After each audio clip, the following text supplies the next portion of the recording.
Եվս մեկ անգամ ողջունում ենք ձեզ համար 198 ավագ դպրոցում։ Ես Շուշանն եմ, սովորում եմ 12-րդ դասարանում եւ չնայած որ դպրոցական ծրագրի շրջանակներում բազմիցս ուսումնասիրել ենք Նարդոսի կյանքը, ստեղծագործությունները, սմարթ էկրաններ, աշխարհացույցի դպրոցներին նախաձեռնության ընթացքում շրջանակներում մեզ եւս մեկ անգամ հնարավորություն ընձեռվեց կրկին ուսումնասիրել Նարդոսի կյանքը, ստեղծագործությունները եւ այս անգամ ավելի խորությամբ, ավելի արմատական եւ մենք շնորհակալ ենք ձեզ, որ այսօր այստեղ եք եւ մեր հարցերին կպատասխանեք այսօր։ Ես ուզում եմ հարցնել, ինչ զգացողություն է լինել մի մարդու ժառանգ, ում անունը դասվում է հայ գրականության դասականների շարքին եւ դուք անձամբ ինչ եք զգում լինելով նրա ժառանգը եւ լսելով նրա անունը, Նարդոսի անունը տարբեր դպրոցներում, գրքերում, հրապարակներում։ Շնորհակալություն դրան ինչպես էր։ Շուշան ջան, շատ շնորհակալություն հարցի համար։ Իրականում շատ պարտավորեցնող է դա ունենալ ընտանիքում։ Ես հիշում եմ, որ փոքր էինք, մեր տանը հայրիկս, մայրիկս բարբերաբար դա հիշեցնում էին, ու երբ որ փոքր երեխա ենք լինում, այդ գիտակցումը, գրականության, կարկառուն ներկայացուցիչներից մեկի ընտանիքում ծնվելն ու մեծանալը, այդ գիտակցումը չի լինում։ Հետո արդեն տարիների ընթացքում երբ մեծանում ես ու տարբեր գրականագետերի հետ ես խոսում, այսպես ուսուցիչների, մասնագետերի հետ ես խոսում, այդ կողմից էլ է գալիս գիտակցումը, այսինքն մեզ համար դա մեր ընտանիքն է, դրա մասին ասվել խոսվել է, բայց երբ որ հենց գնում ես այդ ոլորտի ներկայացուցիչների հետ ես առնչվում ու իրենք են ինչ-որ ձև դրա մասին խոսում, կամ երբ ֆիլմը նկարահանվեց, սպանված աղավնին, մենք սցենարիստի հետ էլ առիթ եմ ունեցել հանդիպելու, այդ ժամանակ նոր ուժեղ գիտակցում է գալիս, որ ամեն դեպքում շատ մեծ ներդրում կա մեր արվեստի մշակույթի մեջ, գրականության մեջ, ու դրա անվան կրողներ ենք մենք ինչ որտեղ։ Մենք ընտանիքում մեծացել ենք արժեքներով, որ պետք է լինենք առաքինի, պետք է լինենք աշխատասեր, պետք է լինենք պետք է ունենանք ուսման ծարավ, ընթերցենք ու չգիտեմ, ինչ որտեղ դա նաև ծնողներից է գալիս, բայց նաև կարծում եմ, որ դա սերնդեսերունդ փոխանցված արժեքներ են։ Այդպես կպատասխանեմ։ Բարև ձեզ, ես Անի Ավագյանն եմ։ Ինչ տեղեկություններ կան պահված Նարդոսի ծնողների, կնոջ, երեխաների մասին, ովքեր են Նարդոսի ժառանգները եւ որտեղ են նրանք ապրում։ Ցավոք սրտի ծնողների մասին գիտենք այն ամենը, ինչ որ կա գրքերում, դրանից ավել որևէ բան չունենք։ Նարդոսի տղան Նարը մահացել է 95 թվականի դեկտեմբերին, ես 95 թվականի սկզբին եմ ծնվել ու այնպես է կյանքը դասավորվել, որ ինքը երկար չի ապրել, ես նորածին եմ եղել ու շատ հարցեր չեմ կարողացել տալ, ինչ հարցեր էլ որ տվել եմ հորս ու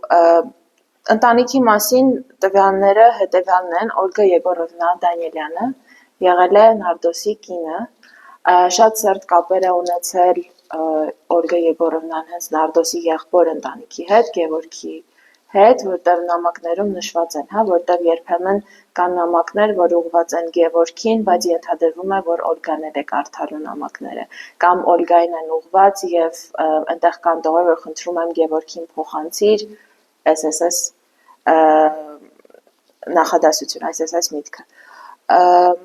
Կա դա Նարդոսի երեխաները, Նար Հովհաննիսյանը, հայտնի օպերային երգիչ, բասձայնի տիրապետող, ծնվել է 1912 թվականին, շատ բազմակողմանի զարգացած անձ է եղել, այսինքն բացի իր մասնագիտությանը տիրապետելուց, Սիրել է զբաղվել նաև լուսանկարչությամբ, այստեղ նկարների մեջ կտեսնեք որոշ նկարները հենց իր արած նկարներն են, որ ինքը ընտանիքում արել է։ Ինքը նաև եղել է այն ժամանակ Գերագույն խորհրդի դեպուտատ, այսինքն քաղաքական ոլորտի մեջ էլ է ներգրաված եղել ու նաև կոնսերվատորիայում, Երևանի պետական կոնսերվատորիայում դասավանդել է։ Նարդոսի աղջիկը Հասմիկը, ում նաև ընտանիքում փաղաքշորեն ասել են Դոսյա, Դոսիկ, այսինքն եթե տղան նար հատվածն է վերցրել մականվան, աղջկան էլ ասել են Դոսյա, Դոսիկ։ Նա ծնվել է 1910 թվականին, սովորել է երկաթգծային ինժեներիայի ոլորտում, ամուսնացել է Գրիգոր Նահապետյանի հետ ու արդեն նրա աղջիկները Նելի Նահապետյանը ու Լաուրա Նահապետյանը։ Նելի Նահապետյանը մեր տատիկն է հայրիկի կողմից։ Նելի Նահապետյանը եղել է բժշկուհի, թերապևտ։ Լաուրան դպրոցն է ավարտել, հետո զբաղվել է դերձակությամբ, շատ է սիրել հուլունքագործություն, ասեղնագործություն, մենք որ փոքր էինք, կարծեմ հիմա պետք է լինի ճիշտ ասած դա մտքովս չի անցել, իր կարած փոքր ունեինք, հա, շատ է սիրել դա, ու մայրիկս ասում է, որ ես ծնվել եմ, Լաուրան ասել է, հա, որ Հասմիկը մեծանա, իրան էլ կսովորացնեմ, բայց ցավոք սրտի Լաուրան էլ է շուտ մահացել, այսինքն ես էլի նորածին եմ եղել, Լաուրան մահացել է։ Լաուրան շատ ամուր կապեր է ունեցել Նարի հետ, այսինքն Նարի վերջին տարիներին, երբ Նարը մեծ է եղել, Լաուրայի հետ շատ մեծ կապվածություն է ունեցել,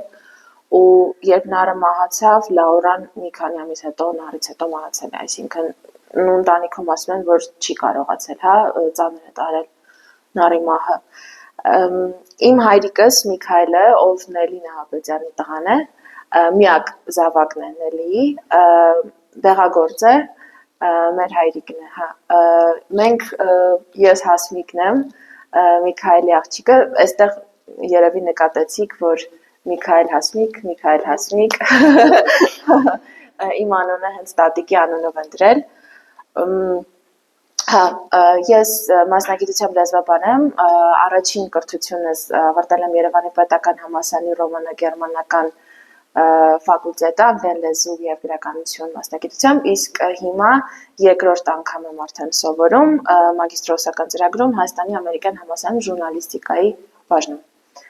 Հիմա այս պահին սովորում եմ։ Եղբայրս թող ինքը ներկայացնի։ Ավարտել եմ Երևանի պետական համալսարանի կիրառական մաթեմատիկայի ֆակուլտետը, այս պահին չեմ սովորում, բայց աշխատում էլի կարելի ասել IT ոլորտում։ Մեր սերունդները, հա, տատիկը Թիֆլիսում է ծնվել, այնտեղ է սովորել, հետո Նար Հովհաննիսյանը երբ հրավեր է ստացել գա Երևան, այնտեղ ընտանիքով տեղափոխվել են այստեղ, քրոջ ընտանիքը բոլորով տեղափոխվել են այստեղ, մենք այս պահին հենց ապրում ենք այն տանը, որտեղ Նարն է ապրել, և այդ շենքի բակում վերջերս 2 տարի առաջ տեղադրվեց հուշարձան, իրականում այդ բակը բավականին հայտնի է նրանով, որ շատ մշակութային ներկայացուցիչներ են այնտեղ բնակվել, Մհեր Մկրտչյանը, Սվետլանա Գրիգորյանը, Թուխիկյանը, Վանուշ Խանամիրյանը, ու այնտեղ հուշարձան տեղադրվեց հենց բնակիչների ներդրումով ու նաև թաղապետարանի աջակցությամբ, որտեղ նշված է, որ այս շենքում բնակվել է Նար Հովհաննիսյանը մյուս անունների հետ միասին։ Ձեր հարցին հուսով պատասխանել։ Ինչպես է ձեր ընտանիքը հիշատակում Նարդոսին։ Ցավոք սրտի Նարդոսի գերեզմանը կամ որ ենթադրվում է, որ գերեզմանն է, Թիֆլիսում է ու հասանելիության առումով բավականին հեռու է։ Մենք ամեն գնալուց Թիֆլիս անպայման այցելում ենք գերեզման, անգամ եթե չգիտեմ, գործի բերումով ենք այնտեղ, այդ մի կես ժամ, մի ժամը գտնում ենք, որ անպայման գնանք։ Ես ինքս առաջին անգամ բավականին մեծ տարիքում եմ գնացել, 2018 թվականին էր, ոնց որ թե մայրիկիս հետ գնացինք, ու ինձ համար, ես չգիտեմ, այնտեղ ուղղակի լուռ ենք մնում ու ոչինչ չենք խոսում, ինչ-որ հետաքրքիր էմոցիոնալ պահ է, ու նաև հիշատակը պահում ենք այսպես խոսելով, հա, երբ որ հնարավորություն է լինում, որովհետև իրականում ամենօրյա կյանքում մենք այդքան էլ բարձրաձայն չենք խոսում նրա մասին, որ մենք Նարդոսի անունը կրողնենք, բայց եկանք մի պահի այն գիտակցման, որ եթե մենք չխոսանք, եթե մենք էլ չխոսենք ու նման հնարավորությունները չօգտագործենք, այս պատմությունը այսպես մնալու է միայն գրքերում ու միգուցե ինչ-որ մի պահի այլևս էլ չխոսվի ու արդիական չլինի։ Ես հենց սա կնշեմ որպես հնարավորություն Նարդոսի հիշատակը վառ պահելու ու ևս մեկ անգամ նրա գործերի կյանքի մասին խոսելու համար։ Բարև ձեզ, ես Միլենան եմ։ Կան հետաքրքիր ընտանեկան պատմություններ, որոնք սերնդեսերունդ փոխանցվել են։ Ցավոք սրտի Նարդոսի մասին այդքան չեմ կարող մանրամասնել, երևի թե Նարի մասին, քանի որ հայրս նույնպես շատ կապված է եղել, առհասարակ իմ տատիկի ընտանիքը շատ կապված են եղել Նարի հետ։ Նարը չի ամուսնացել, իր երեխաները չի ունեցել, բայց հորս տղայի նման է վերաբերվել ու հայրս դա բազմակի անգամ նշել է։ Հայրս պատմում էր, որ օպերային թատրոնում փորձերի ժամանակ կամ ներկայացումների ժամանակ եղել են դեպքեր, որ տարել է կուլիսներ, հա, ետնաբեմ ու ետնաբեմից հետևել է ոնց է նարը փորձեր անում։ Պատմում է, որ երբ գնում էր արտասահման շրջագայությունների, միշտ լավ նվերներ էր բերում, դա է նշել, բայց նաև շատ բան, իմ հայրիկը այդ առումով տանը շատ է սիրում գործանել, հանկարծ ինչ-որ մի բան, եթե փչանա, սարքին չլինի, շատ բաներ նա նարից է սովորել, նաև դա է նշել նա, երևի թե այսքան, իմ տատիկն էր շատ,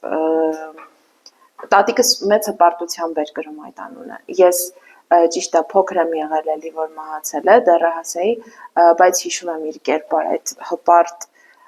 կերպարը ու ամեն անգամ, երբ խոսվում էր դրա մասին, ինքը sense մի առանձնակի շարժ ու ձևով ու հպարտությամբ էր խոսում դրա մասին ու Նարդոսի թոռ լինելու մասին։ Ցավոք սրտի տատիկս էլ, հա, Նարդոսը 33 թվականին է մահացել, տատիկս 33 թվականին է ծնվել, այսինքն այդտեղ էլի չի տեսել ու հնարավորություն չի ունեցել խոսալ։ Ձեզ ինքս։ Բարև ձեզ, ես Լուսինեն եմ, 11-րդ դասարան։ Ինչպիսին է Նարդոսը որպես մարդ ընտանիքում ըստ ձեզ հասած տեղեկությունների, ինչ սովորություններ է ունեցել։ Ես կարծում եմ, որ մեզ տեղեկությունները ավելի շատ այլ մեծերի գրածների միջոցով են հասել։ Շատերը նկարագրել են նրան որպես շատ հանգիստ, համեստ, առաքինի մարդ, ով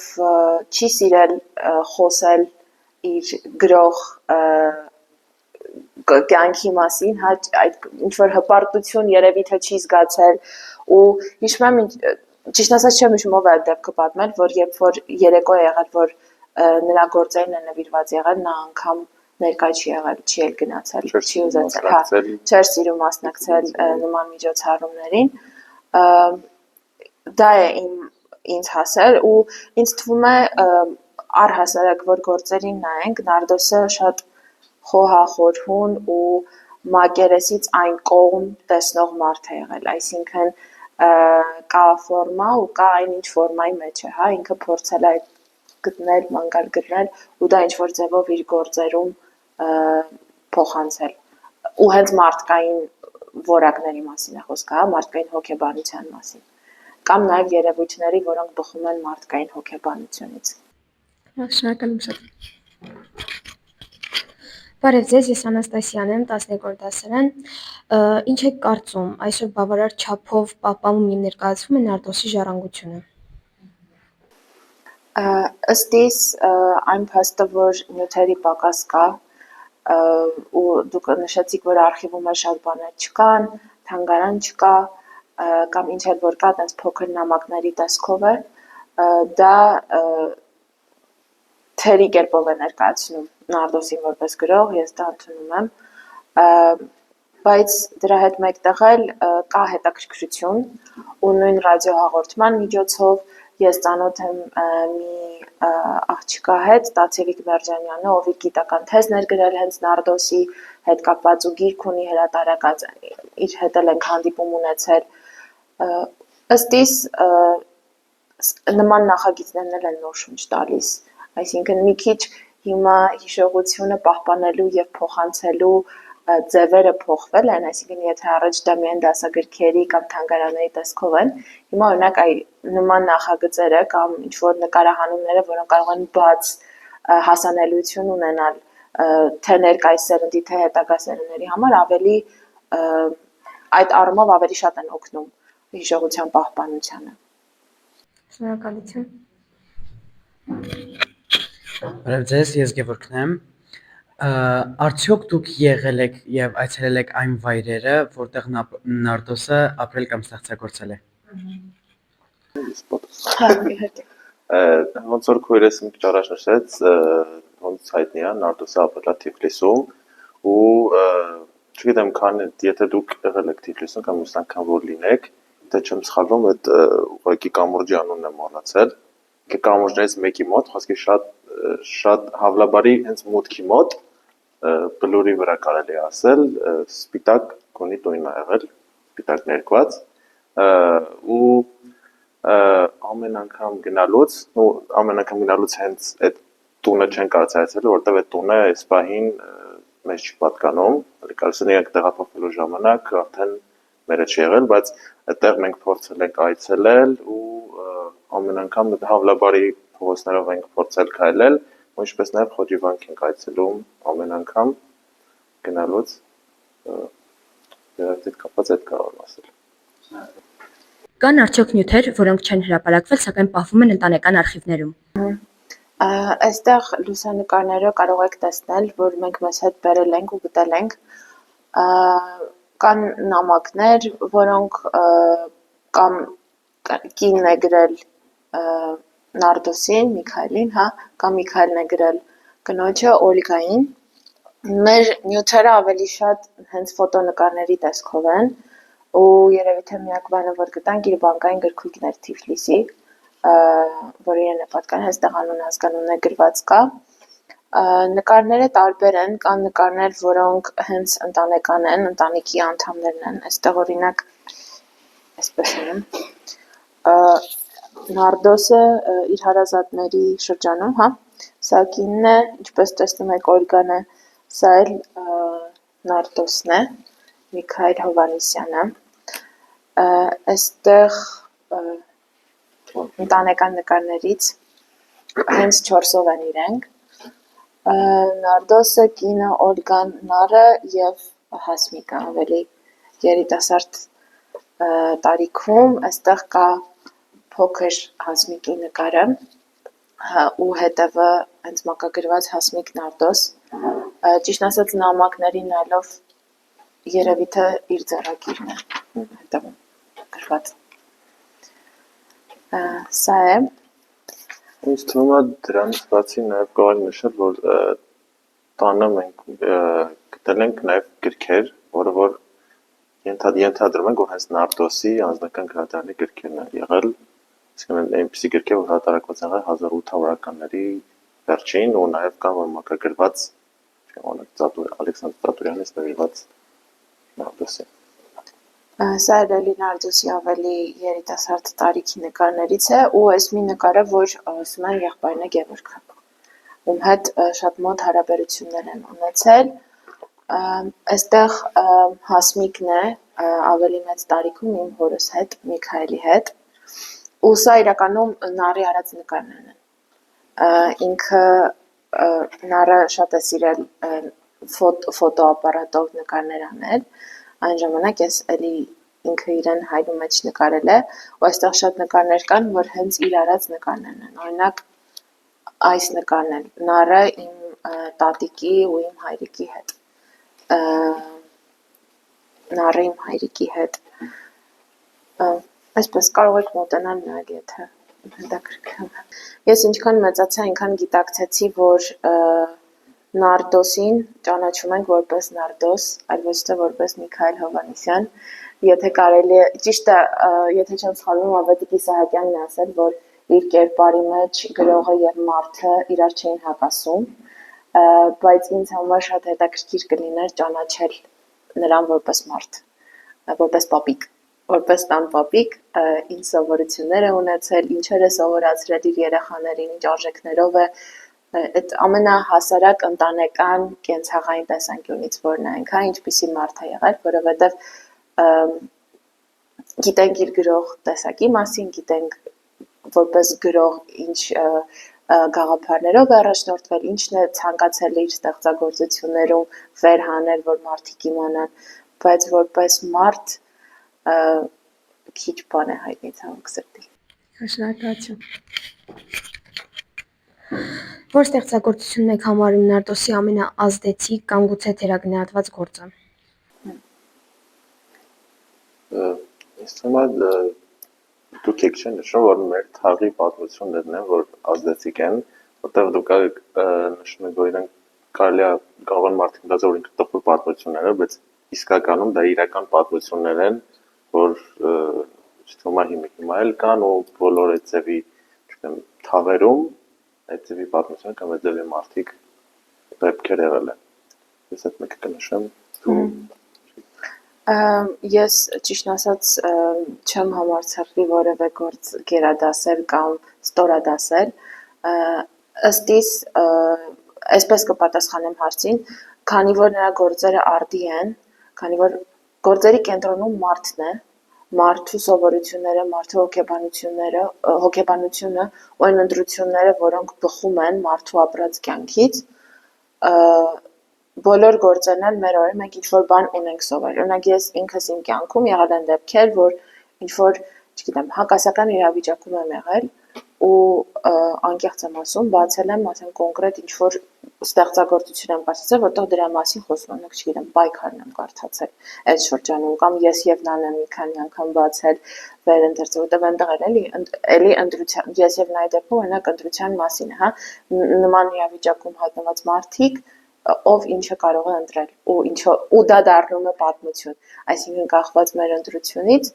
դա է գծում մեր կյանքի ուղին ու դա է գծում թե մենք ուր կգնանք, ուր կհասնենք։ Քանի որ այս բոլոր թեմաները արդի են ու շատ թե քիչ առումով բոլոր ստեղծագործություններում շոշափվում են, ես չեմ ցանկանա որևէ մեկը գերադասել։ Շնորհակալություն։ Կան Նարդոսից որևէ խոսք կամ մեջբերում, որը մինչ այսօր օգտագործում եք ձեր կյանքում։ Երևի թե ես եւ նայի մեջ եւ նշվում է, որ դուք ասացիք մենք դուք վերևում եք, մենք ներքևում, սակայն դուք չեք հիշում, կարող եք ճիշտ չմեջբերեմ, ինձ կներեք, հա,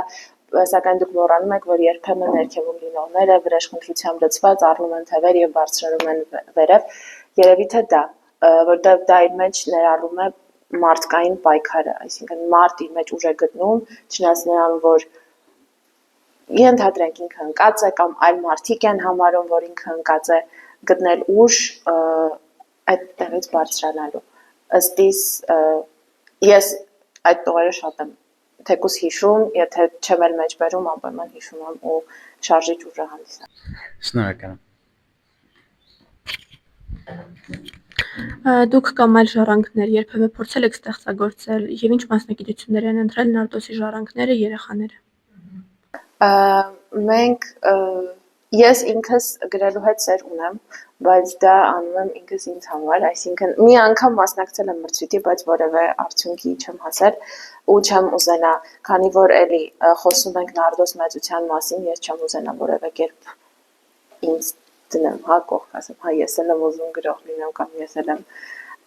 դա ես անում եմ որպես հոբի, գրելու առումով չէ, սակայն եթե չեմ սխալվում, Նարդոսը ինքը մեծ սեր է ունեցել երաժշտության հանդեպ ու հայրիկս ասում է, որ նարը նշել է, որ իր ուղին երաժշտական ոլորտում հենց Նարդոսով էլ է պայմանավորված, որտեղ Նարդոսը ինքը իր մասով գնահատել է երաժշտությունը, երգարվեստը ու երևի թե դա նպաստել է, որ նա այդ ուղղությամբ շարունակի։ Իսկ մասնագիտության առումով նշվեցա Լաուրան Հասմիկը եղել է երկաթգծային ինժեներ, Նարը դե օպերային երգիչ, Հասմիկի երկու աղջիկները Նելին եղել է բժշկուհի, թերապևտ, Լաուրան դերձակ, հայրս դեղագործ եւ ես այս պահին իրականում աշխատում եմ Հայաստանի ամերիկյան համալսարանում որպես ծրագրերի համակարգող, այսինքն լեզվաբանության ոլորտում չեմ աշխատում եմ ուսանողների համակարգման ոլորտում, ուսանողական ծրագրերի, իսկ Ռուբենն էլ արդեն IT ոլորտում է աշխատում։ Շնորհակալություն։ Ինչ եք կարծում, հասարակությունը, գրական շրջանակները, պետությունը բավարար չափով գնահատում է նրա թողած ժառանգությունը։ Ըստ իս կան Նարդոսի անվան դպրոց, կան Նարդոսի անվան փողոց, կան նման հնարավորություններ, որոնք նշում են կարևորությունը այդ մարդու, որ եղել է մեր պատմության մեջ, միգուցե եթե ինչ-որ թանգարան լիներ, ավելի շատ խոսվեր, ավելի տեսանելի լիներ Նարդոս գրողը, բայց դա այնպես է ստացվել, որ ինքը Թիֆլիսում է ապրել, Թիֆլիսում է մահացել, այստեղ իր կյանքը չի ունեցել, իրականում նշվել է, որ Նարը ցանկացել է մեմուարներ գրել Նարդոսի մասին, բայց քանի որ դա ավելի ուշ է եղել իր կյանքում, արդեն ծեր է եղել, աչքերի խնդիրներ ունեցել, դրանով չի զբաղվել, միգուցե եթե դա արվեր, էլի ինչ-որ նյութ ունենայինք մենք դրա մասով, բայց ըստ իս արժևորվում է գրականության գրքերում կա, միգուցե կարելի է ավելի շատ բան անել, դա չեմ հերքի, բայց չեմ ասի, որ թերագնահատված է, դա հաստատ։ Շնորհակալություն։ Այսօր Նարդոսի կիսանդրին գտնվում է իր անունը կրող դպրոցի դիմաց։ Եթե ստեղծվեր նրան նվիրված նոր հուշակոթող, ինչ տեսք կցանկանայիք, որ այն ունենար։ Քանի որ Նարդոսը գրող է, կուզեի ինչ-որ իր ձեռագրից ինչ-որ մի տող լիներ, ներքևում, թեկուզ ոնց է ինքը իր անունը ներքևը ստորագրել, օրինակ, հենց ռեալ ձևով պատկերվել, էլի։ Երևի թե միայն դա, թե չէ կիսանդրին իրեն նման է, իր նկարին նման է։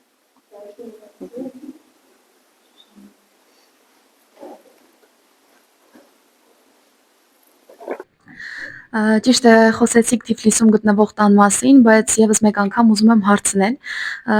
ում հոգացության ներքո է գտնվում հիմա տունը, որովհետեւ մենք ինչու եմ այս հարցը տալիս, որովհետեւ մենք թիմով մեր աշխատանքային կազմով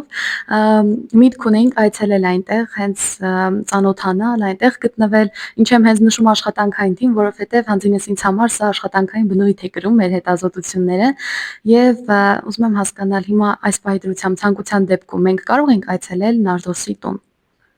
Տունը վաճառվել է Նարի օրոք, այսինքն դա բավականին վաղ է եղել։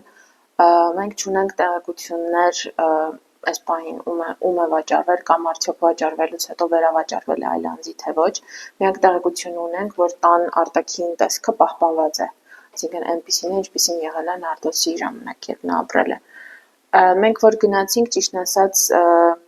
մի քիչ անհարմար զգացինք դուռը թակել ու մտնել, դա նոր տարվա հատվածում էր, 2020 թվականի նոր տարին էր, ու մենք ամեն դեպքում դա այդ մարդկանց տունն է, ու ճիշտ չհամարեցինք, որ այդ պահին դուռը թակեինք, ասեինք, բա կարելի է ներսից տեսնենք եւ այլն։ Միգուցե ինչ-որ մի պահի մեր կյանքում մենք դա անենք, ցավոք սրտի տեղեկություններ չունենք։ Ափսոս, շնորհակալ եմ ամեն դեպքում։ Իրականում կուզեմ հնարավորությունից օգտվում ասեմ շնորհակալություն, որ նման հոգատարությամբ վերաբերվում եք այս թեմային, որտեղ ինչքանով նկատել եմ այս մի ժամվա ընթացքում հոգատարությունը շատ մեծ է։ Շնորհակալություն, որ այս թեման եք ընտրել, որովհետև ոնց նշեցի, հենց սենց միջոցառումների ու սենց ծրագրերի շնորհիվ է, որ խոսվում է ու պահպանվում է։ ես ինքս անձամբ մի քիչ վատ եմ զգում, որ ավելի շատ տեղեկատվություն չունենք, որ կարող ենք տրամադրել Նարդոսի մասին, այն է ինչ պահպանվել է, ինչ հայրս է հիշում, ինչ մեզ են ասել։ Երևի թե միակ բանը, որ կուզեի ասեի, որ դուք որպես մարդ ձեզ համար, չգիտեմ, աշակերտներին եմ ասում, որպես մարդ ձեզ համար ինչ-որ բաներ քաղեք, որովհետև գրականությունը է, բայց հենց Նարդոսի գործերը մարդկանց մասին են, իսկ այդ մարդիկ մեր մեջ են, դուք իր գործերի միջոցով շատ բաներ կարաք սովորեք մարդկանց ու մարդկային հարաբերությունների մասին, դա իմ կարծիքն է, ես գրականագետ չեմ, որևէ կերպ այդպես չեմ մեկնաբանի, իրականում սպանված աղավնին ես ուրախ եմ, որ ներառված է, որովհետև ինքը այն ստեղծագործություններից է, որը երկխոսության ու բանավեճի առիթ է հանդիսանում, կախված թե ժամանակի մեջ որ հատվածում ես նայում, կախված թե ինչ արժեքներ կան այդ ժամանակ, ինչ ավանդույթներ կան, ինքը երկխոսության ու բանավեճի առիթ է, այդ առումով ես ուրախ եմ, ծրագրում կա ինքը։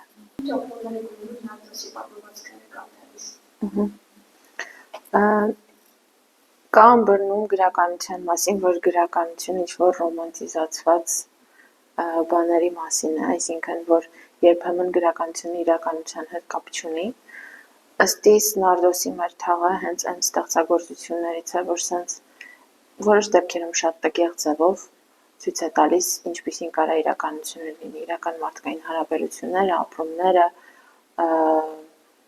ու ոչ միայն մեր թաղը, այլ ստեղծագործություններն էլ, ու ըստ իս մեր թաղային քիչ ստեղծագործություններից է, որը զուրկ է ռոմանտիզմի, ինչպես են ասում, շերտից զուրկ ստեղծագործությունը, երբեմն կարդալուց կարող է տենց հաճելի զգացողություններ չունենան,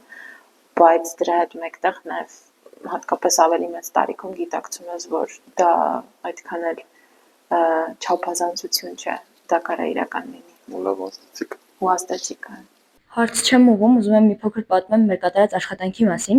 Երբ իմացանք նախագծի մասին, սկզբում միայն մեր թաղն էինք ուսումնասիրում, երբ ընկեր Գևորգյանը մեզ պատմել էր, որ ներկայումս մեր թաղում արծացված խնդիրները ներկայումս էլ կան հենց այդ խնդիրները, դրա համար մենք սկզբում չէինք էլ հավատում, երբ ընթերցեցինք մեր թաղը, չէինք հավատում, որ ներկայումս կան այդպիսի խնդիրներ, սակայն իրականացրինք սոցհարցումներ տարբեր տարիքային խմբերում, գնացինք տարբեր դպրոցներ, հիմնականում հանդիպեցինք 7-ից 9-րդ դասարան կամ հենց մեր դպրոցում 10-ից